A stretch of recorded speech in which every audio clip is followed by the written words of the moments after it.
আহলুল হাদিসেরা কোনো ক্ষমতার জন্য তাদের আন্দোলন নয়, ক্ষমতার জন্য তাদের দাওয়াত নয়, অন্য কোনো বিষয়ের জন্য নয়।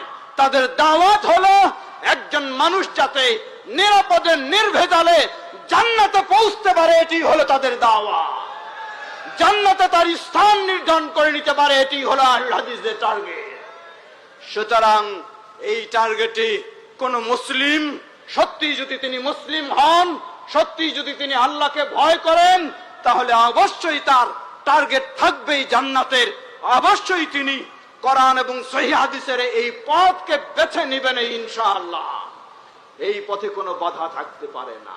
হতে পারে একজন মানুষ আরেকজন মানুষের কথাবার্তার আচার আচরণে শতভাগ মিল হবে না, কিন্তু মিল হতেই হবে তাওহীদে, ঠিক কিনা?